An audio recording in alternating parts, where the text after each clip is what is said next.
Ketut Liana Sari Putri, NIM 859047304, Prodi S1 PGSD dari UPBJJ UT Denpasar.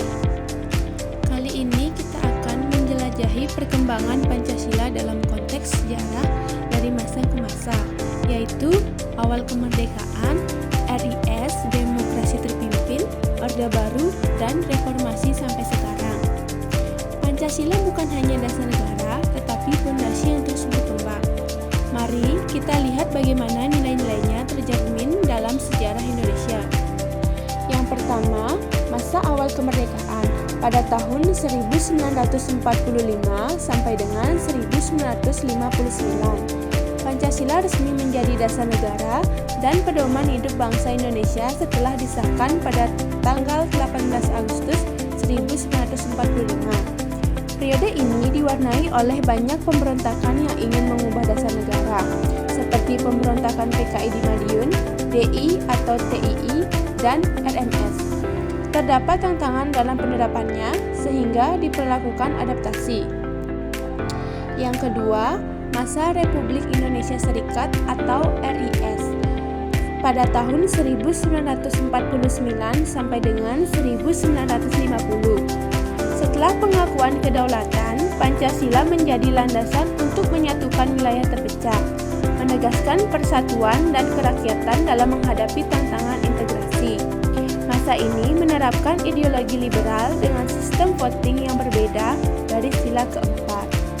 Yang ketiga, masa demokrasi terpimpin pada tahun 1959 sampai dengan 1965 melalui Dekret Presiden 5 Juli 1959, Undang-Undang Dasar 1945 dan Pancasila kembali diberlakukan.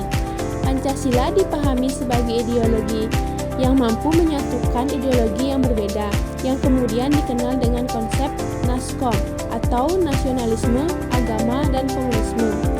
Terjadi penyimpangan dengan adanya percobaan pemberontakan PKI pada tahun 1965. Yang keempat, masa Orde Baru pada tahun 1966 sampai dengan 1998. Pancasila ditetapkan sebagai satu-satunya asas dalam kehidupan berbangsa dan bernegara melalui TAP MPRS 20 MPRS 1966. Program P4 atau Pedoman Penghayatan dan Pengamalan Pancasila diwajibkan di seluruh lapisan masyarakat. Implementasi Pancasila cenderung bersifat politis dan dapat digunakan untuk membungkam kritik dan oposisi. Dan yang terakhir adalah masa reformasi pada tahun 1998 sampai dengan sekarang.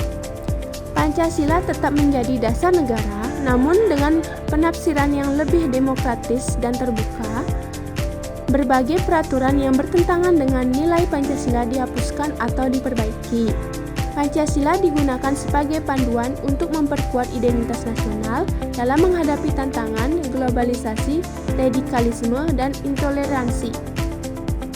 Secara pribadi, saya belajar bahwa Pancasila bukan statis. Ia berkembang dengan tantangan zaman. Pelajaran utamanya, peraturan dan toleransi penting menghadapi perbedaan. Seperti yang kita lihat dalam masa RIS, bagi generasi muda saat ini, nilai-nilai ini masih sangat relevan. Di era digital, kita bisa menerapkan kemanusiaan dengan empati online, persatuan melalui dialog antar warga, dan keadilan sosial dengan advokasi lingkungan atau kesetaraan gender. Mari jaga Pancasila agar Indonesia tetap kuat dan harmonis. Terima kasih telah menonton. Bagikan pikiranmu di kolom komentar. Sampai jumpa. Bye-bye.